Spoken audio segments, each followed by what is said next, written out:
بسم الله الرحمن الرحيم والعاديات ضبحا فالموريات قدحا فالمغيرات صبحا فأثرن به نقعا فوسطن به جمعا إن الإنسان لربه لكنود وإنه على ذلك لشهيد وإنه لحب الخير لشديد أفلا يعلم إذا بعثر ما في القبور وحصل ما في الصدور. السلام عليكم ورحمة الله وبركاته.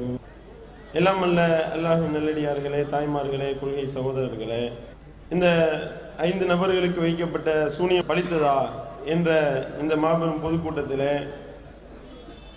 சூனியக்காரர் திருப்பூர் தீனும் சூனியமாகி போன சூனியமும் என்ற தலைப்பு இங்கே வழங்கப்பட்டிருக்கின்றது. முதல்ல அந்த 3 மண்டல ஒப்பந்த பிரகாரம் எனக்கு கண்ணு குருடாகணும், அதுதான் ஒப்பந்தம். யாரோ ஒரு ஆள் கை தூக்குங்க. 6 பேர் தூக்கியிருக்காங்க, 5 பேர் தூக்கு நாள் கீழே போட்டு கண்ணு தெரியாதுவாங்க. கரெக்டாக தூக்குங்க. பார்த்தீங்களா?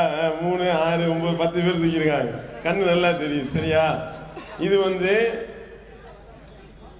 இந்த மாதிரியான எந்த விதமான பாதிப்பும் ஏற்படாது என்பது எல்லாத்துக்கும் தெரிஞ்ச விஷயம்தான். இது ஒரு பெரிய இதுக்குன்னு பயந்துகிட்டு இருந்துக்கிட்டு 144 நாளுக்கு அப்புறம் என்ன நடக்க போகுதோ அப்படின்ற விஷயம்லாம் அல்ல. காரணம் என்னன்னா, அல்லாஹ்வினுடைய அந்த வல்லமையின் மேலையும் அவனுடைய திருமறையின் மீதும் அவனுடைய வாக்கின் மீதும் இருக்கக்கூடிய அந்த உறுதியான நம்பிக்கை தான் இதற்கு காரணம். வைக்கக்கூடிய சூனியம் பலிக்குமா பலிக்காதா என்றால் அல்லாஹ்வுடைய வசனத்தின் வாயிலாக ஒரு வரியிலேயே சொல்லிவிடலாம். லா யுஃப்லிஹு சாஹிரு ஹைசுவதா, சூனியக்காரன் எப்படி வந்தாலும் வெற்றி பெற மாட்டான். அவன் போட்டிக்கு வரும்போது அவன் வெற்றி பெறுவது கிடையாது, வெற்றி பெற மாட்டான் என்று அல்லாஹ் தன்னுடைய திருமறையில் தெளிவுபடுத்தி விட்டான். அந்த அடிப்படையில் சூனியக்காரன் ஒரு காலத்திலையும் ஜெயிக்க மாட்டான்.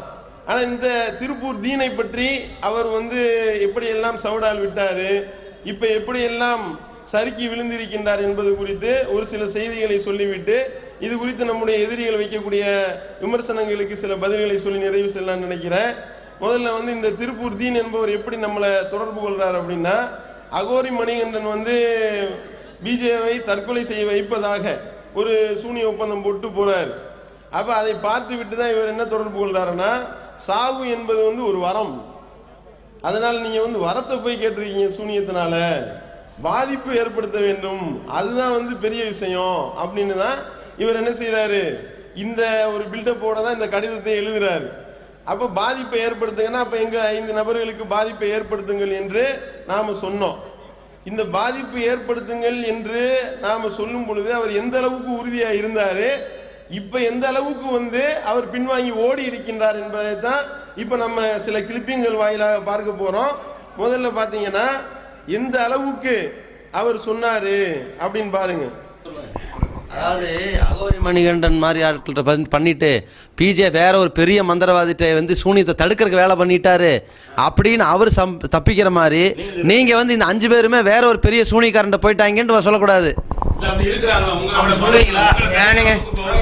நான் தான் பவர்னு சொல்றேன், அப்புறம் எனக்கு மேல ஒரு உலகத்துல சொல்லக்கூடாது. என்னை பொறுத்த அளவுல நான் தான். நீங்க நான் வைக்கிற சூனியத்தை உலகத்துல எந்த சக்தியிலிருந்து உங்களால காப்பாத்திக்க முடியாது. அடிச்சுட்டேனா மேட்டர் முடிஞ்சு வச்சா, நான் வைக்கிற சூனியத்தை உலகத்துல எந்த சக்தியிலிருந்து உங்களால காப்பாத்திக்க முடியாது. அடிச்சுட்டேனா மேட்டர் முடிஞ்சு வச்சா. அதாவது என்னன்னா, அவர் வைக்கக்கூடிய அந்த சூனியத்துல இருந்து உங்களை எந்த சக்தியாலும் பாதுகாக்க முடியாது அப்படின்னு சொன்னாரு. அல்லாஹ்வுடைய மகத்தான கிருபை கொண்டு எந்த ஒரு பாதிப்பும் ஏற்படவில்லை, முதல் விஷயம். அடுத்து பாத்தீங்கன்னா, எந்த அளவுக்கு இந்த சூனியம் வைக்கிறதுல கொள்கை உறுதி அப்படின்னு பாத்தீங்கன்னு வைங்களேன். அதாவது பல பேர் பல்வேறு விதமான விஷயங்களை சொல்லி எஸ்கேப் ஆயிடுறாங்க. நீங்க எஸ்கேப் ஆயிடக்கூடாது அப்படின்னு சொல்றோம். அதெல்லாம் நான் ஒரு காலத்துல எஸ்கேப் ஆக மாட்டேன், நான் கொண்ட கொள்கையில உறுதியா இருப்பேன் அப்படின்னு சொன்னார். அது எந்த மாதிரி சொன்னாருன்னு பாருங்க. இப்போ கோல் பார்த்து குணம் பார்த்து அவன் மொழிந்த எழுத்தை முன்னே பார்த்து வில்லுவது சத்தியமாய் வினயம் பார்த்து சூச்சாதி சூச்சமம் கண்டு சொல்வதுதான் ஜோதிடம். இதில் யாதினையில் யாதொன்றும் மேதினையில் தப்பில்லாமல் பிசகுமப்பா. இல்லை என்றால் கூச்சல் வரும், குழப்பம் வரும், சஞ்சலம் தான் மெத்தவப்பா. அப்படின்ற அடிப்படையில் நாங்கள் கோல் பார்க்குறோம், அதனுடைய குணம் பார்க்குறோம். ஒரு கிரகனுடைய தன்மை, அதனுடைய பெர்சனாலிட்டி பார்க்குறோம், அதனுடைய குணம் பார்க்குறோம், அவன் மொழிந்த எழுத்தை முன்னே பார்க்குறோம், அவன் என்ன சொல்ல வரான்ற விஷயத்தை பார்க்குறோம். அதாவது வந்து கோல் பார்த்து குணம் பார்த்து இதெல்லாம் பார்த்து தான் நாங்கள் வந்து எல்லாத்தையும் சொல்லுவோம் அப்படின்னு சொல்லி முதல்ல வந்து நம்மள்ட்ட சொல்லிட்டாரு. சரி, அப்போ நம்ம என்ன கேட்டோம்னா, சரி ஓகே, இவ்வளவு விஷயத்தையும் வந்து அதாவது என்னன்னா ஜோசி எனக்கு தெரியும், யார் யார் எப்படிப்பட்டவர்கள் எப்படிப்பட்ட விஷயங்கள்லாம் வந்து செய்வாங்க, யாருக்கு என்ன நடக்கும் அப்படின்றதெல்லாம் எனக்கு தெரியும்னு சொன்னார். அப்போ நம்ம என்ன செஞ்சோம், சரி ஓகே, அப்போனா வந்து நீ என்ன செய்யுங்க, இந்த மலேசியா விமானம் காணா போயிருக்குல்ல அதை கண்டுபிடிச்சு கொடுப்பீங்களா அப்படின்னு கேட்டோம். அதே மாதிரி வந்து பல்வேறு விதமான விஷயங்களையும் வந்து என்னால் செய்ய முடியும், யாருக்கு வேணாலும் எப்படி வேணாலும் குணப்படுத்துவேன், எந்த நோயை வேணாலும் குணப்படுத்துவேன்னு சொன்னார். அப்போ வந்து அவர் பிஜே அவர்கள் என்ன கேட்டாங்கன்னா, அப்போ நான் வந்து ஒரு எய்ட்ஸ் நோயாளியை கூட்டிகிட்டு வர்றோம், குணப்படுத்த முடியுமா அப்படின்னு சொல்லி கேள்வி கேட்டாங்க. அதே மாதிரி வந்து ஒரு பிறவி குருடரை கூட்டிகிட்டு வருவோம், அவருக்கு வந்து உங்களுக்கு சரி பண்ண முடியுமான்னு கேட்டோம். அதுக்கு என்ன சொல்றாருன்னு பாருங்க. சூனிய ஃப்ராடு நிரூபிக்கிறது எப்படி நிர்பந்தம் தள்ளுனாங்களோ அதுக்கு நீங்கள் இப்போ தள்ளிட்டீங்க. தள்ளுனதுனால நாங்கள் என்ன சொல்கிறோம்னு கேட்டால், இதுக்கு ஒரு அக்ரிமெண்ட் தனியாக போட்டுருவோம். அதுக்கு ஒரு ஒன்று நீங்கள் சொன்னதுனால மாந்திரிகத்தினால் ஒரு எய்ட்ஸ் நோயாளியை கொண்டு வருவோம். எத்தனை நாள் உங்களுக்கு டைம் கேட்குறீங்களோ, ஒரு கண் குருடனை கொண்டு வருவோம். வேற யார் கொண்டு எய்ட்ஸ் நோயாளினா கூட அதுக்கு வைத்திய முறைகள் இருக்குது. குருடன் என்பவன் முண்டிக்கு சமமானவன், ஊமை என்பவன் ஊனமானவன். இவங்களெல்லாம் வந்து எது கேட்டாலும் தருவேன்னு சொன்னீங்களே, எது கேட்டாலும் கிடைக்க முடியல. இல்லை சில பேர் ஃபோனில் பேசும்போது நீங்கள் சொல்லியிருக்கிறீங்களா, சில ஆளுக்கு உங்கள்கிட்ட ஃபோனில் பேசும்போது எது கேட்டாலும் தருவேன் நீங்களே, 100% சொன்னீங்களே. நீங்கள் யார்கிட்ட ஃபோனில் பேசுனா எல்லாமே என்கிட்ட இருக்குது. உங்கள்கிட்ட யாரெல்லாம் ஃபோனில் பேசுனாங்களோ அதெல்லாம் என்கிட்ட வாட்ஸ்அப்பில் வந்துருச்சு, வச்சுருக்கீங்கல்ல. நீங்கள் இதை சொல்லியிருக்கிறீங்க 100%. எது வேண்டாலும் செய்வேன்னு மக்கள்கிட்ட சொல்கிற ஆளை வந்து இப்படி விட்டோம்னா நீங்கள் அதெல்லாம் செய்ய சக்தி பெற்றோன்னு போயிடும். சூனியத்தெல்லாம் எனக்கு முடியாமல் போச்சு, அதெல்லாம் செய்வேன்னு வந்துடும். எதுவும் இல்லை, ஜீரோன்னு நான் காட்டுறேன் இப்போ உங்களை அப்படின்னு கேட்டவனையும் அதுக்கடுத்து வந்து திருப்பி அவர் எப்படிப்பட்ட ஒரு உறுதியா சொன்னார் அப்படின்னா பாருங்க. ஒவ்வொரு நபருக்கும் என்னென்ன சூனியம் சொல்லிருக்கீங்க, என்னென்ன செயல் நடக்கும், இது அல்லாமல் எனக்கு வந்து இந்த கால் விளங்காது இருக்கு, கை கால் விளங்காது இருக்கு, இது இல்லாமல் எனக்கு வாய் பேச முடியாம நான் ஊமையா போயிட்டா சூனியத்தால் என்னங்க நீங்க? ஆமா, நோ அதுல வராது. நாம என்ன எக்ரிமெண்ட்ல வச்சிருக்கணுமோ அதைத்தான் நாங்க ஃபோக்கஸ் பண்ணுவோம். மற்றது வந்து உங்களுக்கு திடீர் வேற ஏதாவது ஆகலாம், அவருக்கு வேற ஏதாவது போச்சுன்னா நோ யாருக்கு இலக்கு என்னவோ அந்த இவ்வளோ ஃப்ராங்காக பேச முடியாதுங்க, இவ்வளோ ஃப்ராங்காக பேச முடியாது. என்னுடைய டேலண்ட்டு நான் வந்து உங்களை வந்து கண்ணை குத்துறேன்னு வந்து போட்டு கண்ணை குத்துறேன்னு வந்து காது சோடாக போச்சுங்க மிஸ் ஆயிடுச்சுங்கன்னு சொல்ல முடியாது. என்னுடைய இலக்கு என்னவோ, என்னுடைய ஃபோக்கஸிங் என்னவோ, என்னுடைய மாந்திரிக தந்திரம் என்னவோ, எதை நோக்கி நாங்கள் ஃபோக்கஸிங் பண்ணுறோமோ அதைத்தான் நாங்கள் விழுக்கட்டும். இப்போ கூட நீங்கள் ஏற்கனவே ஏங்க இவருக்கு பாதிக்கணுங்க, இவருக்கு வைக்கிற அம்பு இவருக்கு தாக்கிருமான்னு கேட்டார். எப்படிங்க தாக்கும்? இவரை நான் இலக்கு வச்சு எனக்கு துப்பாக்கி எடுத்து இவரை சுட தெரியலன்னா பொட்டக்கான வச்சுக்கிட்டு மூடிட்டு போகணும். அடிச்சா குறி பார்த்து அடிக்க வேண்டாமா? அதனால வந்து அவன் வித்தை தெரியாதவன் பேசுற பேச்சு, வித்தை தெரியாதவன் பேசுற பேச்சு, வித்தை தெரியாதவன் பேசுற பேச்ச இங்க இருங்க. வித்தை தெரியாதவன் இல்ல வித்தை தெரியாதவன் பேசுற பேச்ச, அதாவது வந்து யாருக்கு என்ன பாதிப்புன்னு சொல்லியிருக்காரோ அந்த பாதிப்பு தான் ஏற்படுமா, அதை தவிர்த்து வேற பாதிப்பு ஏற்படாது. ஏன்னா வந்து பல பேர் வந்து எஸ்கேப் ஆயிடுவாங்கல்ல, உனக்கு வச்சேன் வேற ஒரு ஆளுக்கு போய் அது வந்து போய் அங்கிட்டு போயிருச்சு மாறிடுச்சு, அல்லது வச்ச சூனியம் எனக்கே திருப்பி வந்துருச்சுலாம் சொல்லுவாங்க.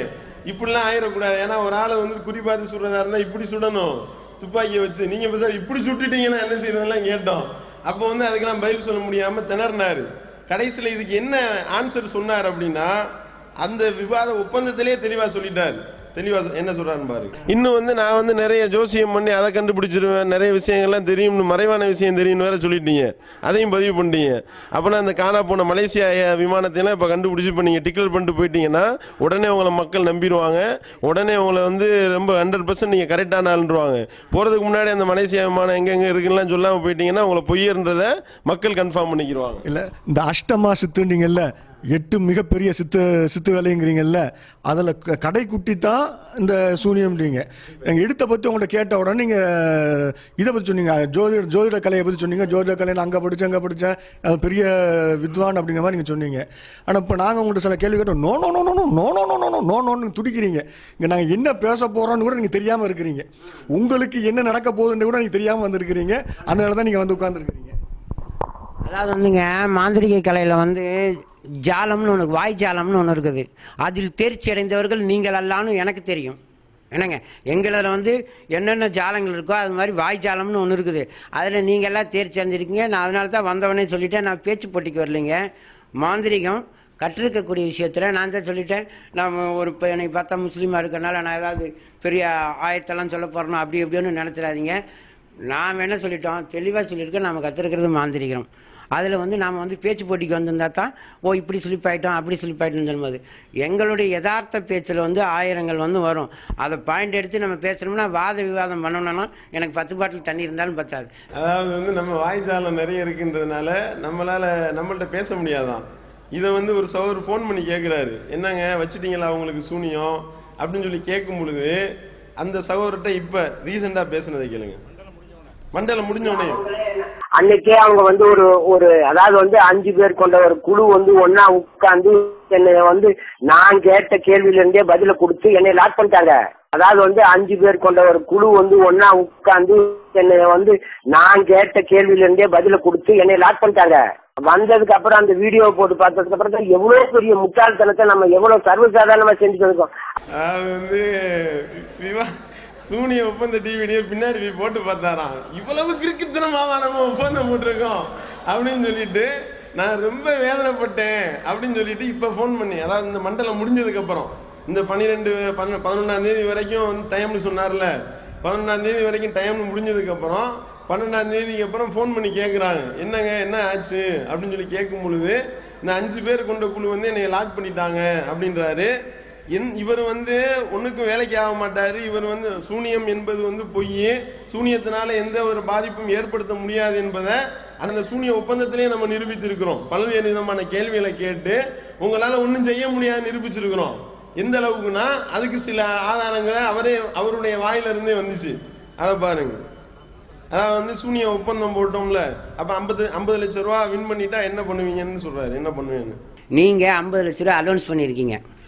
இதில் ஜெயிச்சு 50 லட்ச ரூபா பணத்தை வாங்குவேன்ற உறுதி என்கிட்ட இருக்குது. இதில் ஜெயிச்சு 50 லட்ச ரூபா பணத்தை வாங்குவேன்ற உறுதி என்கிட்ட இருக்குது. இதில் ஜெயிச்சு 50 லட்ச ரூபா பணத்தை வாங்குவேன்ற உறுதி என்கிட்ட இருக்குது. வாங்கி நான் தான் சொன்னேன், என்ன சொன்னேன், வாங்கி நான் மளிகடை வச்சுக்குவேன், வாங்கி நான் மளிகடை வச்சுக்குவேன், வாங்கி நான் மளிகடை வச்சுக்குவேன். இந்த தொழில் வந்து பொய்ன்னு ஒருபோது நான் ஒத்துக்கவே மாட்டேன். நான் அதில் 100% இருக்கிறேன். 50 லட்ச ரூபா என்ன பண்ணுவீங்க அப்படின்னு கேட்டா, 50 லட்ச ரூபாய் வாங்கி கொண்டு போய் மளிகை கடை வைக்க போறேன். அப்போ மளிகை கடை வைக்க போறேன்னா அப்போ சூனியத்துக்கு ஆட்டம் இல்லைன்னு கன்ஃபார்ம் ஆயிடுச்சா இல்லையா? சூனியத்தினால அதை பண்ணுவோம் இதை பண்ணுவோம் என்று சொல்லக்கூடியவர்கள் எல்லாருமே இப்படித்தான் பிறண்டு பேசுவாங்க. இந்த தஞ்சை வடக்கு மாவட்டத்திலிருந்து வந்த ஒரு சூனியக்காரர், தமிழ் பேசக்கூடிய சூனியக்காரரை பத்தி கலீல் பாய் போட்டு காமிச்சாங்க. அவர் வந்து நம்ம தொடர்பு கொண்டது வந்து முதல்ல கடிதம் எழுதியிருந்தார். கடிதம் எழுதினோடனே பிஜே அவர்கள் வந்து இவரை தொடர்பு கொண்டு சூனிய சவாலுக்கு கூப்பிடுங்கன்னு சொல்லிட்டு அதில் குறிப்பு எழுதியிருந்தாங்க. இப்போ நான் தான் ஃபோன் பண்ணி கூப்பிடுறேன், வாங்க 6 மணிக்கு வந்து சாயந்தரம் நம்ம இது பண்ணிக்கிறலாம், விவாத ஒப்பந்தம் நாளைக்கு போட்டுக்கிடலாம் வாங்க அப்படின்னா, இல்லை விவாத ஒப்பந்தம் போடுறதா இருந்தால் 6 மணிக்கு முன்னாடி போடணும் பகலில் அப்படின்றாரு. ஏன் 6 மணிக்கு முன்னாடி போடன்றீங்க, 6 மணிக்கு பின்னாடி போட்டால் என்ன அப்படின்னா, நான் வந்து யாரு மேலே வேணாலும் எப்படி வேணாலும் தாக்கத்தை ஏற்படுத்துவேன், சாவடிக்க கூட செய்ய ஆற்றல் இருக்கு, ஆனால் 6 மணிக்கு மேலே வரமாட்டேன். ஏன் 6 மணிக்கு மேலே வரமாட்டீங்க, 6 மணிக்கு மேலே எனக்கு கண்ணு தெரியாது அப்படின்ட்டார். 6 மணி மேலே கண்ணுக்கு தெரியாதுன்னா அப்போ சூனியத்தினால வந்து அதை பண்ணிடுவேன் இதை பண்ணிடுவேன்றீங்களாங்க. அப்போ உங்கள் கண்ணை வந்து வர வைக்க வேண்டியது தானே அப்படின்னோனையும் சுதாரிச்சுக்கிட்டு, சூனியத்தை வந்து சுயநலத்துக்கு பயன்படுத்த மாட்டேன் அப்படின்றாரு. சூனியத்தை சுயநலத்துக்கு பயன்படுத்த மாட்டேன்னா இது நல்ல ஒரு காரியம் தானாங்க, கெட்டதுக்கு தான் பயன்படுத்தக்கூடாது, நல்லதுக்கு பயன்படுத்த முடியாதா அப்படின்னு சொல்லி கேட்டோம். இந்த எலுமிச்சம்பழத்தை உருட்டி விடுறது சம்பந்தமா சொன்னார்ல கிளிப்பிங்ல, எலுமிச்சம்பழத்தை உருட்டி விடுறது எதுக்கு சொன்னார்னா, யாருடைய மேல பாதிப்பு, யார் மேல பாதிப்பை ஏற்படுத்தணுமோ அவருடைய வீட்டுக்கு வந்து எலுமிச்சம்பழத்தை அந்த இதுல உட்காந்துக்கிட்டு உருட்டி விடுவாராம். எங்க உட்காந்துக்கிட்டு, சுடுகாட்டுல உட்காந்துக்கிட்டு உருட்டி விடுவாராம். அந்த எலுமிச்சம்பழம் போய் அந்த வீட்டுக்கு போயிருச்சுன்னா போய் விழுந்துருச்சுன்னா முடிஞ்சு போச்சு, ஆளு காலி அப்படின்றது தான் அவருடைய அந்த கான்செப்ட். அப்ப நம்ம என்ன கேட்டோம்னா, எலுமிச்சம்பழத்தை உருட்டி விட்டா எலுமிச்சம்பழம் எங்கேயோ இருக்கக்கூடிய வீட்டுக்கு எலுமிச்சம்பழம் எப்படி ஓடும், அதுல என்ன மோட்டரா பொருத்தி இருக்கிறாங்க அது ஓடுறதுக்கு அப்படின்னு சொல்லி கேட்டுட்டு, உங்களுக்கு தான் எப்ப நீங்க வந்து சூனியம் செய்வீங்கன்னு கேட்டோம். இரவு நேரத்துல தான் சூனியம் செய்வேன்னாரு. இரவு நேரத்துல தான் சூனியம் செய்வேன்னா உங்களுக்கு 6 மணிக்கு மேல கண்ணு தெரியாதுன்றீங்க. இப்ப வந்து இரவு நேரத்துல சூனியம் செய்யறேன்னு சொல்லிட்டு எலுமிச்சம்பழத்தை உருட்டி விடுறேன், உங்க வீட்டுக்கே அந்த எலுமிச்சம்பழம் போயிட்டா என்ன பண்ணுவீங்க அப்படின்னு கேட்டோம். இல்ல அது வந்து நான் எப்படியாவது சமாளிச்சிருவேன் அப்படின்ற மாதிரி உணரக்கூடியதை பார்க்கின்றோம். இப்படிதான் வந்து சூனியக்காரர்கள் என்று சொல்லக்கூடியவர்கள் அதிலேயே அவர்களுடைய அந்த பேச்சிலையும் அவருடைய செயல்பாடுகள்லையுமே அவர்கள் பொய்யர்கள் என்பதை அல்லாஹ் காட்டி தர்றானா இல்லையா? இந்த திருப்பூர் தீன் என்ன சொன்னாரு, பயங்கரமான பில்டப், சாதாரண பில்டப்பா இங்க வந்து போட்டு போன ஒப்பந்தம் போட்டு போனவனையுமே ஒரு 2 வாரத்துல ஒரு விஷயத்தை போடுறாரு, ஒரு அறிவிப்பு ஒன்று போட்டார். அந்த அறிவிப்பு என்னன்னா, பாருங்க, பி ஜெயினுல் ஆபிதீனுடைய சாதகமா பிஜேக்கு வந்து ஜாதகம் பார்த்துருக்காரு போய் உட்கார்ந்து. பிஜேக்கு சாதகம் பார்த்து பெயர் பி ஜெயினுல் ஆபிதீன், தாய் தகப்பன் மரியம் பிவின்றது கூட சரியா அடிக்க தெரியல, மையம் பிவின்னு அடிச்சு வச்சிருக்காரு. அதுக்கடுத்து வந்து பிறந்த நட்சத்திரம் வந்து பிஜேக்கு மூல நட்சத்திரமா, அதே மாதிரி வந்து பிறந்த ராசி வந்து தனுசு ராசியா பிஜேக்கு, எல்லாம் இவங்களா எழுதிக்கிட்டதுதான் சரியா. இப்படி எழுதிட்டு கடைசியில் என்ன அப்படின்னு பார்த்தா, திருப்பூர் மாந்திரிக ஆசான் அதுல் எஸ்கே தீன் உடன் ஒப்பந்தம் செய்த போது எனக்கு 7.5 சனி முடிய போகிறது என்று சொன்னேன். அவர் வந்து 7.5 சனி முடிய போகுது அப்படின்னு சொல்லி சொன்னாராம். இங்கு ஆரம்பிக்க போகிறது என்று சொன்னேன். அதன்படி கணித்ததில் பிஜேவுக்கு 7.5 சனி எதிர்வரும் டிசம்பரில் தொடங்குகிறது. இது எப்ப போட்டாருன்னா ஆகஸ்ட்ல எண்டில் போடுறாரு. டிசம்பர்ல பிஜேக்கு வந்து சனி பிடிக்க போகுது, அதுல இருந்தா எஃபெக்ட் ஆகும். பிஜேக்கு வைக்கிறது வந்து அவர் வந்து ஊமையா போயிடுவாருன்றதுதான். 7.5 சனி வந்து எங்க பிடிக்குமா, டிசம்பர் மாசத்துல பிடிக்கின்றாரு. டிசம்பர் மாசத்துல சனி பிடிக்குமா இல்ல சளி பிடிக்குமா? சளி பிடிக்க வேணா செய்யாது, எல்லாருக்கும் பிடிக்கும். சனி பிடிக்கும் என்று சொல்லி இவர் வந்து சொன்னது வந்து நடந்துச்சா? ஒன்னும் நடக்கல. இந்த நல்லபடியா உட்கார்ந்து இப்ப இங்க மேடையில உட்கார்ந்து இருக்கிறோம். அதோடு மட்டும் இல்லாம இடையில ஒரு தடவை என்கிட்ட போன் பேசினார். நான் வந்து திருப்பூர்ல சூனியம் குறித்த கேள்வி பதில் நிகழ்ச்சி ஒன்று நடத்தினோம். அந்த சூனியம் குறித்த கேள்வி பதில் நிகழ்ச்சியை அட்டன் பண்றதுக்காக திருப்பூர் மங்கலத்துக்கு போறோம். திருப்பூர் முடிச்சுட்டு அடுத்து மயிலாடுதுறை முடிச்சுட்டு அடுத்த நாள் வந்து காட்டுமன்னார்குடியில கேள்வி பதில் நிகழ்ச்சி. காட்டுமன்னார்குடிக்கு வந்து அந்த ப்ரோக்ராம் இடத்துக்கு பக்கத்துல போயிட்டு இருக்கும் பொழுது போன் வருது. யாருங்க பேசுறீங்க அப்படின்னு சொல்லி கேட்டா, நான் தான் மந்திரி ஆசான் எஸ்கே அதுலுத்தீன் பேசுறேன் அப்படின்றாரு. சொல்லுங்க, என்னங்க நல்லா இருக்கீங்களா? நல்லா இருக்கேன். என்ன என்ன விஷயம்? திருப்பூருக்கு இன்னைக்கு வந்துருக்கீங்களாம்ல, பொதுக்கூட்டமாம்ல, இன்னைக்கு நிகழ்ச்சியாம்ல, சொல்லவே இல்லை, நான் உங்களை நேரா வந்து பார்க்கணும் அப்படின்னாரு. இல்லைங்க, திருப்பூர்ல வந்து நிகழ்ச்சி வந்து சனிக்கிழமை ப்ரோக்ராம் முடிச்சுட்டு இப்ப நான் வந்து ஞாயிற்றுக்கிழமை காட்டுமன்னார்குடியில இருக்கேன். இப்ப வந்து திருப்பூர்ல இருக்கேன்னு சொல்றீங்களே. இல்ல, நான் போஸ்டர் பார்த்தேன். போஸ்டர்ல வந்து ஞாயிற்றுக்கிழமை தானே இருந்தது. நல்லா போஸ்டரை பாருங்க. போஸ்டர்ல போட்டிருந்தது வந்து வெள்ளிக்கிழமை. சரியா? எனக்கு தான் கண்ணு குருடாவுன்னு பார்த்தா உங்களுக்கு ஆகி போச்சா? இதுதான் நிலைமை. சூனியத்தை செஞ்சு என் கண்ணு வந்து அவருக்கு வந்து சரியில்லாம போச்சா என்னன்னு நம்மளே சந்தேகிக்கக்கூடிய அளவுக்கு தான் நிலைமை இருக்கின்றது. என்றால் இதுதான் சூனியத்தினால என்ன செய்ய முடியும்? ஒன்னும் செய்ய முடியாது. ஒன்னும் செய்ய முடியாதுன்ற சூனிய ஒப்பந்தத்திலே பார்த்தோமா இல்லையா? அதாவது வந்து எல்லாருடைய முடியையும் கேட்டாரு. முடியை வந்து என்ன செய்யறாருன்னா, முடி வெட்டுறதற்கு திருப்பூர்ல இருந்து கத்திரிக்கோள் கொண்டு வர்றாரு. திருப்பூர்ல இருந்து கத்திரிக்கோள் கொண்டு வந்து எப்படி முடி வெட்டுறாருன்னு பாருங்க. இது வந்து சவர் பிஜே அவர்களுக்கு முடி வெட்டின காட்சி. அதுக்கே சூனியத்தில் ஏதாவது கேட்டுருக்கலாமே.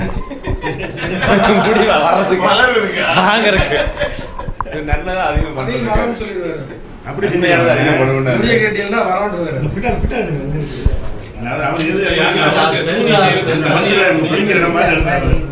பெருசா முன்னாடி தான் இருக்கு.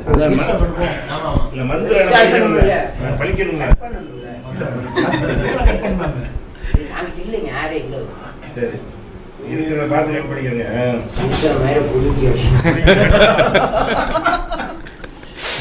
அதாவது முடி வெட்டுறதுக்கு வந்து திருப்பூர்ல இருந்து கத்திரிக்கோள் கொண்டு வந்திருக்காரு. இதுல இருந்து என்ன தெரியுது? சூனியத்தினால என்னத்தை கிழிக்க முடியும்? சரியான எங்களுக்கு வந்து மிகப்பெரிய பவர் இருக்கு, நான் வந்து என்ன வேணாலும் பண்ணுவேன் அப்படின்னா சூனியத்தை வந்து சூனியத்தின் மூலமா அதை செய்யறேன் இதை செய்யறேன்னு சொல்லிட்டு எதிர்த்தாப்புல உட்கார்ந்துக்கிட்டு அப்படி அப்படி அப்படின்னு குடியிருக்க வேண்டியதானே? அப்படி முடிஞ்சுச்சா? அதனால அந்த சூனியத்தை வச்சு உங்களால முடியாவது பிடுங்க முடிஞ்சுச்சா? பிஜே தலையில உள்ள முடிய வந்து தேர்றாரு கிடந்து அந்த அளவுக்கு சிரமப்பட்டு இங்க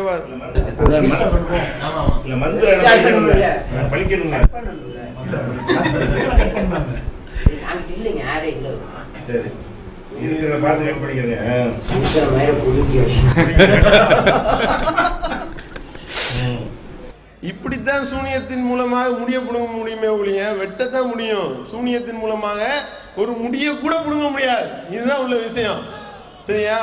அதோடு மட்டும் இல்லாம இன்னும் வந்து எவ்வளவு எவ்வளவு கூத்துக்கள்லாம் அவர் அடிச்சாருன்னா கேக்குறாங்க. போன்ல பேசிருக்காரு பாருங்க. எனக்கு இந்த தொழில் செஞ்சுதான் பொழைக்கணும், இந்த மாந்திரிக தொழில் செஞ்சுதான் பொழைக்கணுன்ற அவசியத்துல நான் இல்ல. அது எனக்கு விஷயத்துக்குள்ளேயே நான் இல்ல. அதனால வந்து இதுல எனக்கு ஜெயிச்சாலும் பெனிஃபிட் தான், நான் தோத்தாலும் எனக்கு பெனிஃபிட் தான். எனக்கு ஜெயிச்சாலும் பெனிஃபிட் தான், நான் தோத்தாலும் எனக்கு பெனிஃபிட் தான். அதாவது வந்து நான் வைக்கிற சூனியத்திலிருந்து உங்களை ஒரு காலம் யாராலையும் காப்பாற்ற முடியாதுன்னு சொன்னாரு.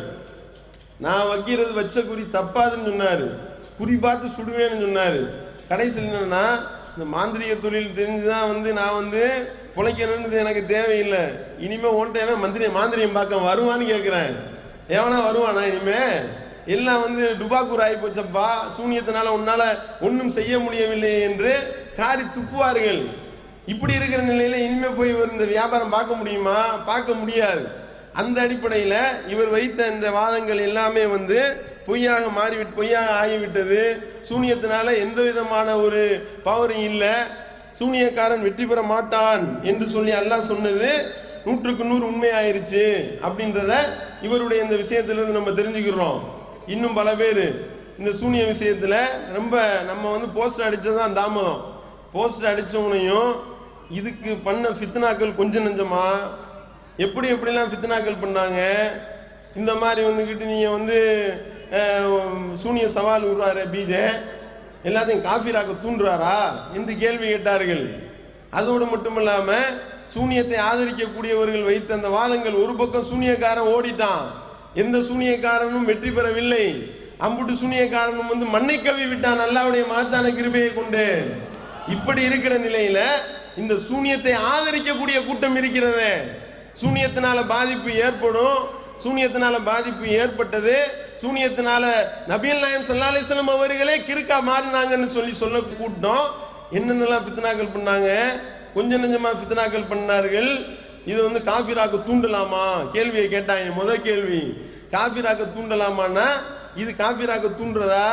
ஒருத்தன் வந்து இருக்கிற முஸ்லீமை கொண்டு போய் நீ காஃபிராவுடா, நீ வந்து எங்களுக்கு சூனிய வைடா என்றா நாங்க சொன்னோம். எவன் சூனியத்தினால பாதிப்பு ஏற்படுத்த முடியும்னு சொன்னானா அவனை கூப்பிடுறான். ஆல்ரெடி காஃபிரா இருந்துகிட்டு இருக்கிறான், அவனை வாடா வைடா வச்சு பாடுறான் எங்களுக்கு என்று சொல்லி கூப்பிட்டோமே. இது வந்து அவனை காஃபிராக்க தூண்டுறதா? நபிகள் நாயகம் ஸல்லல்லாஹு அலைஹி வஸல்லம் அவர்களுக்கு அல்லாஹ் சொல்ல சொன்னானா இல்லையா? இன்னல்லதீன தகுன மின் தூனில்லாஹி இபாதுன் அம்சாலுக்கும். நபியே, யார் வந்து அல்லாஹ்வை விடுத்து விட்டு இணை தெய்வங்களை அழைக்கின்றார்களோ அவர்கள் எல்லாம் உங்களை போன்ற ஒரு அடிமைகள் தான். ஃபதூஹும் ஃபல்யஸ்தஜீபு லக்கும் இன் குன்தும் சாதிகீன். நீங்கள் உண்மையாளர்களாக இருந்தா கூப்பிட்டு பாரு, அவைகள் உனக்கு பதில் கொடுக்குமா என்று அல்லாஹ் கேட்டுட்டு அல்லாஹ் இன்னும் கேள்வியை கேட்கிறான். அலஹும் அர்ஜுனும் யம்சூன பிஹா அம்லஹும் ஐதி யப்திஷூன பிஹா அம்லஹும் அயுனும் யுப்சிரூன பிஹா அம்லஹும் ஆதானும் யஸ்மஊன பிஹா. நீ வந்து யாரை வந்து கடவுள் வணங்குறியோ, இணை தெய்வங்கள் என்று அழைக்கின்றாயோ, அல்லாஹ்வுடைய இடத்துல கொண்டு போய் வைக்கிறியோ, அவைகளுக்கு நடக்கக்கூடிய கால் இருக்கா, பிடிக்கக்கூடிய கை இருக்கா, பார்க்கக்கூடிய கண் இருக்கா, கேட்கக்கூடிய காது இருக்கின்றதா? அப்படிலாம் இருக்குன்னு சொல்லி மிரட்டிக்கிட்டு இருக்கியா? குலிது சுரகாக்கும் சும்ம கீதூனி ஃபலா தும்திரூன். நபியே நீங்க சொல்லுங்க, எனக்கு வைக்க சொல்லு, பாதிப்பை ஏற்படுத்த சொல்லு, உன்னுடைய அந்த இணை தெய்வங்கள் எல்லாத்தையும் கூப்பிட்டு எனக்கு எதிராக சூழ்ச்சி செய்ய சொல்லு. ஃபலா தும்திரூன், எனக்கு எந்த அவகாசமும் தர வேண்டாம் என்று அல்லாஹ் சொல்ல சொன்னானே அல்லாஹ்வுடைய தூதரை. அதை தான் இங்க இவ்வளவு பெரிய பகிரங்க சவாலாக விட்டு கொண்டிருக்கின்றோம். சாதாரண சவாலா இது? அந்த போலி தெய்வங்கள் மூலமா தானே எல்லாம் நடக்க நம்பிக்கொண்டிருக்கின்றான். இங்க இருந்துகிட்டு என்னத்தையாவது ஓதுவானா ஊதுவானா. அதனால இங்க இருக்கக்கூடிய ஆளுக்கு கண்ணு தெரியாது, கண்ணு வாய் பேச முடியாது, கோமால போவாரு, கிறுக்கா ஆவாரு. நீ நம்புறிய, அப்படி சொல்லி ஏமாத்துறிய. உன்னுடைய இந்த சூனியத்தினால எந்த விதமான எஃபெக்டும் இல்ல. ஏன்னா நீ யார் யாரெல்லாம் கூப்பிடுறியோ அவர்கள் எல்லாரும் அல்லாஹ்வுடைய அடிமைகள் தான். நீ அல்லாஹ்வுடைய அடிமை தான். உனக்கு எந்த சக்தியும் இல்லை, அல்லாஹ்வுக்கு தான் அனைத்து சக்தியும் இருக்கின்றது.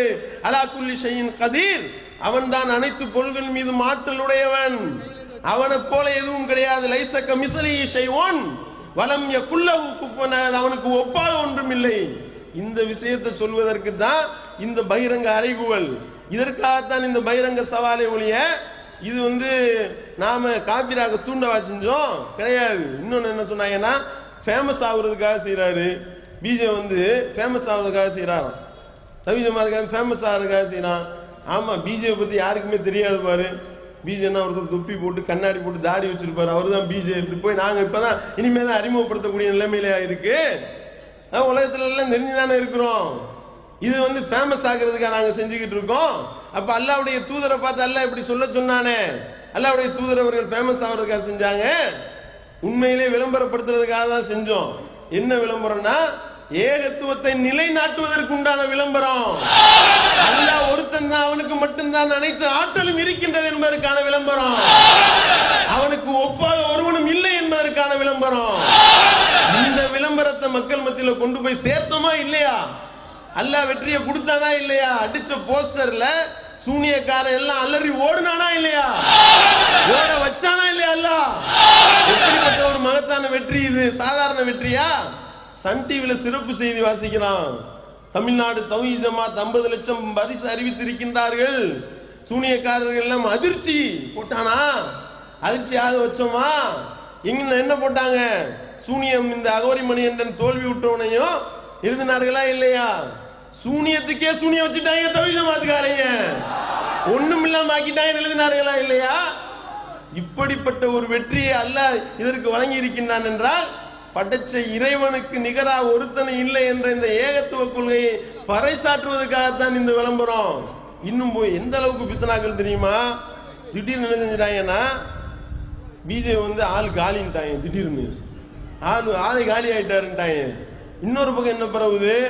பிஜே அவன் அகோரி மணி என்ன வச்ச அந்த சூனியத்துல கை கால் முடங்கி போய் வீட்டுக்குள்ளேயே கிடக்குறாரு. ஆள் எந்திரிக்க முடியல. ரகசியமா அவருக்கு ட்ரீட்மெண்ட் நடந்துகிட்டு இருக்கு. அவருக்கு குடும்ப டாக்டர் அப்துல் கஃபாராம், அப்படி ஒரு டாக்டர் இருக்காரான்னு பிஜேக்கே தெரியல. அப்படிப்பட்ட ஒரு டாக்டர் என்ன செஞ்சாரா, பிஜேவுக்கு ட்ரீட்மெண்ட் கொடுத்துக்கிட்டு இருக்காராம். பேசினாங்க, எழுதினார்கள். இதனால எல்லாம் எவ்வளவு பெரிய நன்மை ஏற்படுத்தினா தெரியுமா? இவங்க இந்த மாதிரி பித்தனா பரப்பி விட்டாங்க. பிஜே வெளியே வரமாட்டான்னு நினைச்சுக்கிட்டாங்க. இவர் டெய்லி சூப்பர் மார்க்கெட்ல உட்காந்து பில்லு போட்டுக்கிட்டு இருக்காருன்னு தெரியல இவங்களுக்கு. கடைசியில் பார்த்தா பிஜே கிட்ட கடுமையான கூட்டம் மண்டுது. என்ன இது இவ்வளவு கூட்டம் ஏன் வருது அப்படின்னா, இல்ல நீங்க ஆள் காலி நான் இருக்கீங்களான்னு பார்த்துட்டு சும்மா என் போகணும் 4 சரக்கு வாங்கிட்டு போனான்னு வந்தோம் அப்படின்னு சொல்லக்கூடிய அளவுக்கு அல்லாஹ் பதிலடி கொடுத்தானா இல்லையா? அப்ப இப்படிப்பட்ட ஒரு பகிரங்க அறிவுகள் மூலமாக என்னத்தை நிலைநாட்டி இருக்கிறோம்? தௌஹீதை நிலைநாட்டி இருக்கிறோம். பிஜே உடல்ல சரியில்லாம போயிட்டாருன்னு ஃபித்னா. அடுத்து என்னடான்னா, பிஜே முந்தின நாள் வரைக்கும் அகோரி மணியன் தரப்புல இருந்து இதுதான் சொல்லிட்டு இருந்தாங்க. காலையில வரும் பொழுது எந்திரிச்சு வர மாட்டாருன்னு. அல்லாஹ்வுடைய மகத்தான கிருபையை கூட அன்னைக்கு பேட்டி கொடுத்து அந்த பொதுக்கூட்டத்திலையும் ஆயிரக்கணக்கான மக்கள் மூலமாக பதிலடி கொடுத்தோம். இந்த நிலையில இப்ப அகோரி மணியனோட ஒப்பந்தம் முடிஞ்சு நல்லபடியா இருக்காரா? அதுக்கப்புறம் எப்படி கிளப்புனாங்க? கணவன் மனைவிக்கு மத்தியில பிரிவினை ஏற்படுத்தக்கூடிய ஒரு வேலை செய்ய முடியும் சூனியத்தினால. பிஜேக்கு அவர் மனைவிக்கு சண்டை அப்படின்னு கிளப்பி விட்டாங்க. அடப்பாவிகளா, என்னடா இது? இந்த மாதிரி என்னடா ஒரு அதுக்கு ஒரு பகிரங்க அறைகூவல் விட்டோம். சரி, கணவன் மனைவிய மத்தியில பிரிவினை ஏற்படுத்த முடியும்னு சொல்றீல, நீ சரியான ஆளா இருந்தா எவன்லாம் இப்படி சொல்றானோ உனக்கு பகிரங்க அறைகூவல். ஆளை காலி பண்ணிடுவேன், கையை முடக்கிடுவேன், காலை முடக்கிடுவேன் நீ சொல்றீல, கையை முடக்கிடுவேன் காலை முடக்கிடுவேன் சொல்ற மாதிரி இப்ப கணவன் மனைவி பிரிக்கலான்ற பகிரங்க அறைகூவல் எப்படி விடுறோம்னா, வா எவனா ஒரு சூனியக்காரன் வா, புருஷன் முன்னாடியே கூப்பிட்டு உட்கார வைப்போம், நீ இங்க மந்திரம் ஓததான் இங்க சண்டை நடக்கணும், இதுக்கு தயாரா அப்படின்னு கூப்பிட்டோம். ஒரு பையன் வரக்கானா, ஓடி போயிட்டாங்க. அப்ப இந்த மாதிரி அதோட எந்த அளவுக்கு பித்தனாக்கள்னா, அதாவது ஒரு போஸ்டர் அடிக்கிறோம், இந்த மாதிரி 50 லட்ச ரூபா பரிசு அப்படின்னு. 50 லட்ச ரூபா பரிசுன்னு போஸ்டர் அடிச்சா இவங்க போஸ்டர்ல கூட போய் சொல்லிட்டாங்க அப்படின்னு பரப்புறாங்க. என்னடா போஸ்டர்ல போய் சொன்னோம், 50 லட்ச ரூபா கிடையாது, ஏமாத்திட்டீங்க, அதில் 50 லட்ச ரூபாலாம் இவங்க தரமாட்டாங்க. ஏன் அப்படின்னா அந்த போஸ்டரையே காட்டி, அந்த போஸ்டரை பார்த்தீங்களா, பணம் அடிக்கிருக்கா, பணம் அடிக்கிருக்கு, 500 ரூபா நோட்டு. இதை எண்ணி இதுல நாங்க எண்ணி பார்த்தோம் 12 லட்ச ரூபா தான் இருக்கு இதுல அப்படின்ட்டாங்க. தௌஹீத் ஜமாத் பொய் சொல்லுது, மீதி 38 லட்ச ரூபா எங்க அப்படின்னு அப்படி கேட்டாலும் நம்ம சொன்னோம் 100 போஸ்ட் அடிச்சிருக்கிறோம், ஒரு போஸ்ட்ல 12 லட்ச ரூபா, 100 பெருக்குங்கடா. அல்லது அந்த பக்கம் சைடுல நிறைய காசு அடிக்கிருக்கு, அது ஒரு வியூல தான் எடுத்திருக்கு, இன்னொரு வியூல பாரு என்று சொல்லி இப்படிதான் வாதங்கள் எல்லாம் வைக்கக்கூடிய வாதங்கள் எல்லாம். உருப்படியான வாதம் எவனா வச்சானா இந்த சூனியத்துக்கு எதிராக யாராவது ஒரு ஆள் உருப்படியான வாதத்தை, எல்லாம் பொய்யான வாதங்கள், போலியான வாதங்கள். ஒருத்தவர் இருந்தார், அவர் என்ன சொன்னார்னா, அவர்கிட்ட கேட்டாங்க, அவர் வாலண்டியரா வந்துருவாரு எதா இருந்தாலும், ஏன்னா நம்ம என்ன சொல்றோமோ அதுக்கு தலையிலா தான் அவர் பேசுவார். அமெரிக்கா அப்படி படம் வெளியிட்டான்றதை கண்டிச்சு அமெரிக்க தூதரத்தை முற்றுகையிட்டான்னு வைங்களேன், இவர் அமெரிக்க தூதரையே கூப்பிட்டு பள்ளிவாசல்ல உட்கார வச்சு நல்லா இருக்கீங்களா அப்படின்னு பேசுவார். யாரு, முக்காடு போட்டு ஒருத்தர் இருப்பாருல, முக்காடு போட்டுக்கிட்டு எதுக்கு எடுத்தாலும் என்னென்னலாம் நம்ம செய்யறோமோ அதுக்கு எல்லாம் தலையிலா செய்யறது தான் அவருடைய வேலை. நம்ம ஏதாவது ஒரு ஸ்டேட்மெண்ட் கொடுத்தோன்னு வைங்களேன், தீவிரவாத எதிர்ப்பு பிரச்சாரம்னா இல்ல எல்லாரும் தீவிரவாதிகள் தான் சொன்னான்னு சொல்லுவாரு. இந்த அளவுக்கு நம்மளை நம்ம போராட்டம் நடத்துறோமா, போராட்டத்துக்கு பொம்பளைங்க போறாங்க, பொம்பளைங்களை மூஞ்சியை வெளியே காட்ட சொல்றீங்களே, இப்படி பெண்கள் முகத்தை திறந்துட்டு போட்டு உட்கார்ந்துருக்காங்களே, முகத்தை அவங்க வெளியே காட்டலாமா, அவங்க எல்லாம் முத்துக்கள் இல்லையா, பவளங்கள் இல்லையா, மாணிக்க கற்கள் இல்லையா, அவர்கள் நம்ம உடைச்சிடலாமா, கொலைச்சிடலாமா அப்படிலாம் சொல்லிட்டு ஒருத்தவர் என்ன செய்யறாரு, தலையில முக்காடு போட்டிருப்பாரு. சரியா, அந்த முக்காடு போட்டவர் என்ன செஞ்சாருன்னா, இந்த சூனிய விஷயத்துல இதே மாதிரியே ஒரு வேலையை பார்த்தாரு. சூனிய விஷயத்துல சூனியம் குறித்து கருப்பு சொல்றேன்னு சொல்லிட்ட பேர்ல சில வேலையை பார்த்தாரு. முக்காடு போட்டவரை காட்டினா நல்லா இருக்கும். பார்த்தீங்களா, இவர் தான் அவரு. இவர் என்ன செஞ்சாருன்னா, பெண்கள்லாம் முகத்தை காட்டக்கூடாதுன்னு சொல்லுவாரு. பெண்கள் முகத்தை காட்டுறது தப்பு, பாவம்லாம் சொல்லுவாரு.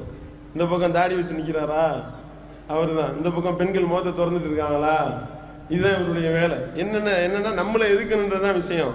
இப்ப சூனியம் இருக்கா இல்லையான்னு அவர்கிட்ட போய் அவர் அவரா வாழ்ந்தா விளக்கம் சொல்றாரு. இப்ப பாருங்க,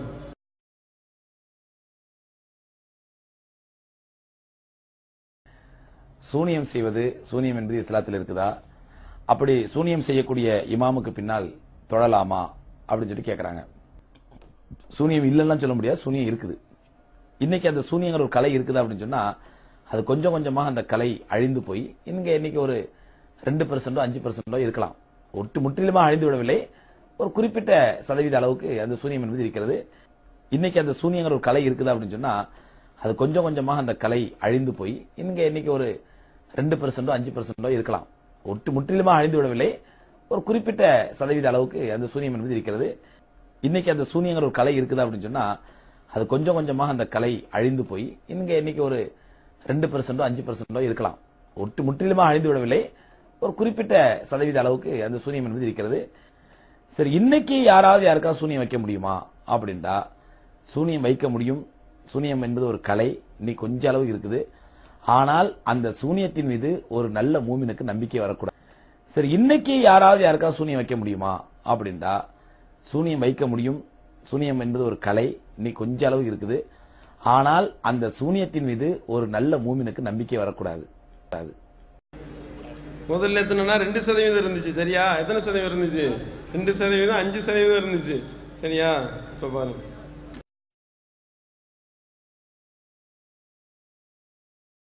சூனியம் என்பது ஒரு கலை, அதில் யூதர்கள் மிகப்பெரிய திறமையானதா இருந்தாங்க. ஆனா இன்னைக்கு அந்த கலை நாளடைவில் அழிஞ்சு போச்சு, அல்லது இல்லாம போயிடுச்சு, அல்லது காணாம போயிடுச்சு. அந்த ஒரு கலை இன்னைக்கு இல்ல. சூனியம் என்பது ஒரு கலை, அதில் யூதர்கள் மிகப்பெரிய திறமையானதா இருந்தாங்க. ஆனா இன்னைக்கு அந்த கலை நாளடைவில் அழிஞ்சு போச்சு, அல்லது இல்லாம போயிடுச்சு, அல்லது காணாம போயிடுச்சு. அந்த ஒரு கலை இன்னைக்கு இல்ல. சூனியம் என்பது ஒரு கலை, அதில் யூதர்கள் மிகப்பெரிய திறமையானதா இருந்தாங்க. ஆனா இன்னைக்கு அந்த கலை நாளடைவில் அழிஞ்சு போச்சு, அல்லது இல்லாம போயிடுச்சு, அல்லது காணாம போயிடுச்சு. அந்த ஒரு கலை இன்னைக்கு இல்ல. முற்றிலுமாக அழிந்து விடவில்லை, ஒரு குறிப்பிட்ட சதவீத அளவுக்கு அந்த சூனியம் என்பது இருக்கிறது. அல்லது இல்லாம போயிடுச்சு, அல்லது காணாம போயிடுச்சு. அந்த ஒரு கலை இன்னைக்கு இல்ல.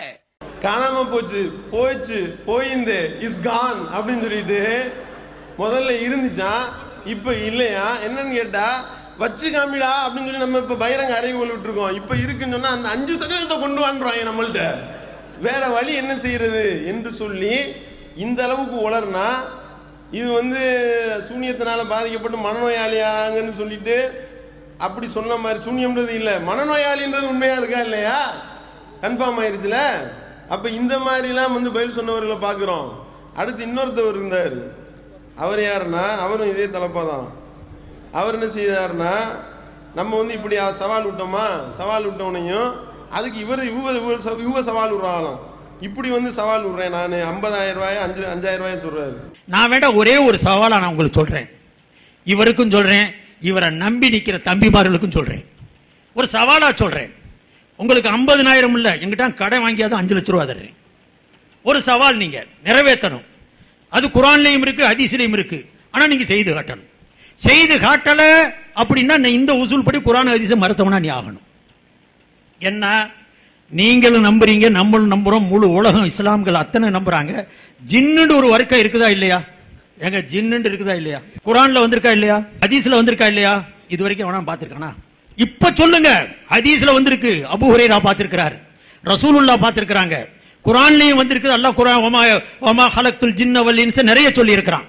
அப்ப இன்னைக்கு நான் குர்ஆன் இது ஜின்ன பார்க்க முடியல, நான் பார்க்கல, நீங்க பாத்துறீங்களா?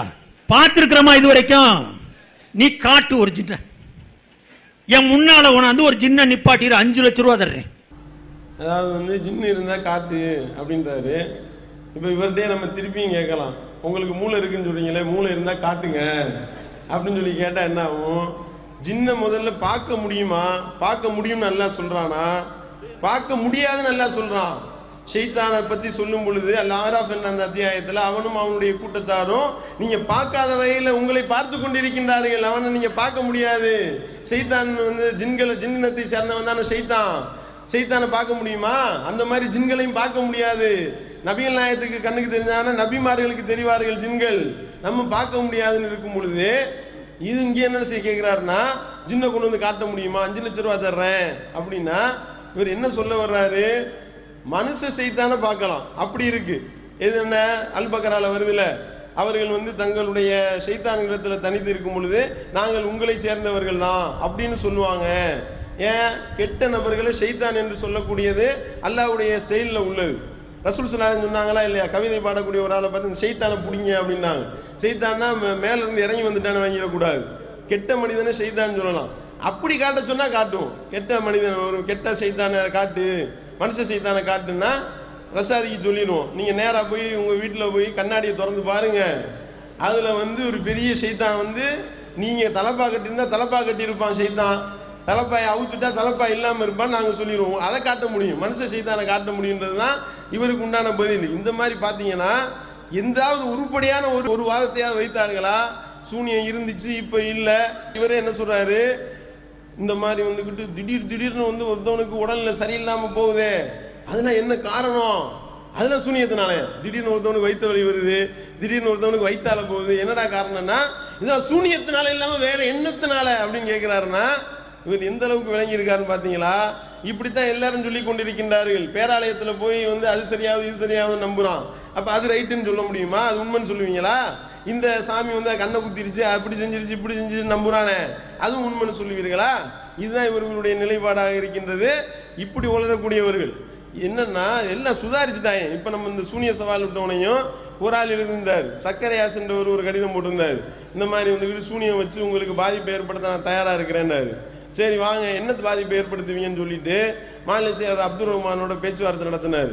என்ன பாதிப்பை ஏற்படுத்துவாராம்? நான் வைக்கிற சூனியத்தினால உங்களுக்கு சளி பிடிக்கும், உங்களுக்கு காய்ச்ச வரும், ஜலதோஷம் ஏற்படும். விளங்கிட்டாங்க.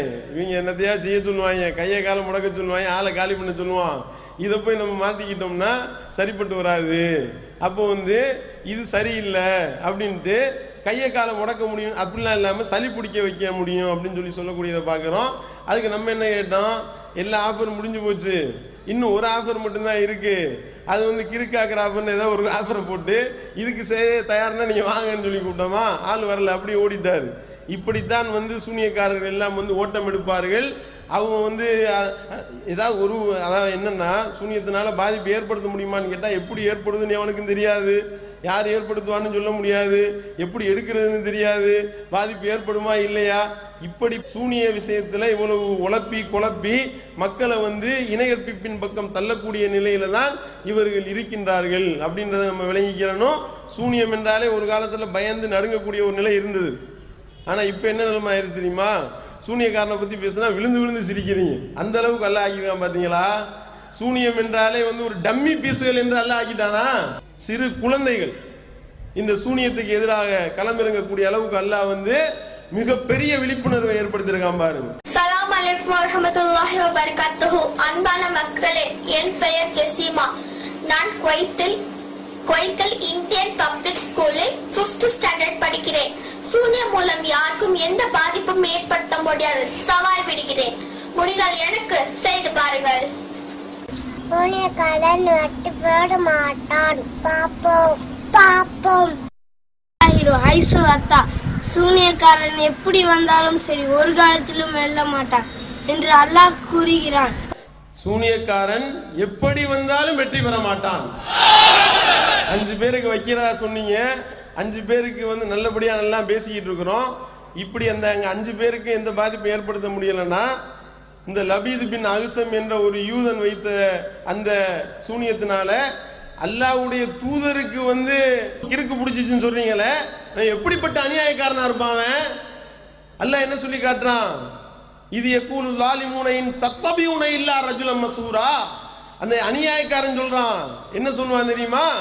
நீங்கள் வந்து சூனியம் செய்யப்பட்ட ஒரு ஆணைத்தான் நீங்கள் பின்பற்றுகின்றீர்கள் என்று அவர்கள் அநியாயக்காரர்கள் சொல்கின்றார்கள் என்று அல்லாஹ் சொல்றானே. இப்படி யாரெல்லாம் ரசூல் ஸல்லல்லாஹு அலைஹி வஸல்லத்துக்கு சூனியம் வைத்ததாக நம்புறானோ அவன் அநியாயக்காரன் சொல்றானா இல்லையா? எங்களுக்கு சாதாரண மனிதர்கள் எங்களுக்கே வைக்க முடியல, அப்புறம் எப்படி அல்லாஹ்வுடைய தூதருக்கு வைக்க முடியும்? அல்லாஹ்வுடைய தூதர் அவர்கள் தெளிவான நிலையில தான் இருந்தார்கள். அவர்களுக்கு எந்த விதமான பைத்தியமும் இல்லை என்பதை அல்லாஹ் தன்னுடைய திருமறையில சொல்லி காட்டுகின்றான். இன்னமா ஆயிலுக்கும் பி வாஹிதத்தின் அன் தக்குமு லில்லாஹி மஸனா வ ஃபுராதா சும்ம ததஃபக்கரு மா பி சாஹிபிக்கும் மின் ஜின்னா. இந்த தூதருக்கு கிறுக்குன்னு நீ சொல்றியா? இவருக்கு மனநோயன்னு நீ சொல்றியா? கிடையாது. நீ 2 பேரா வா, ஒவ்வொருத்தவனா வா, வந்து இந்த தூதரை டெஸ்ட் பண்ணி பாருங்கடா. மாபி சாஹிபிக்கும் மின் ஜின்னா, அவருக்கு எந்த விதமான சிறு அளவிலான பைத்தியம் கூட கிடையாது என்று அல்லாஹ் சொல்றானே. இந்த வசனத்தை நம்பாமல் இதை மறுத்துவிட்டு சூனியத்தினால அது செய்ய முடியும், இது செய்ய முடியும், அப்படி பண்ணிடுவோம், இப்படி பண்ணிடுவோம் என்று பல பேர் வந்து திரும்பி இங்க வந்துகிட்டு இருக்காங்க. ஆனா இங்க இருக்கிறவன் என்ன செய்யறான்? சூனியத்துக்கு பாதிப்பு இருக்கு என்று சொல்லி தௌஹீத் என்று சொல்லக்கூடிய வளரி கொண்டிருக்கின்றான் என்றால் அவர்களுக்கு மரண அடி கொடுக்கக்கூடிய விதத்துல தான் அல்லாஹ் இந்த அளவிற்கான கூட்டத்தை திரட்டி இருக்கின்றான் அப்படின்றத கூறி நிறைவு செய்கின்றேன். வாயுதவானால் அல்ஹம்துலில்லாஹி ரப்பில் ஆலமீன். அல்லாஹ்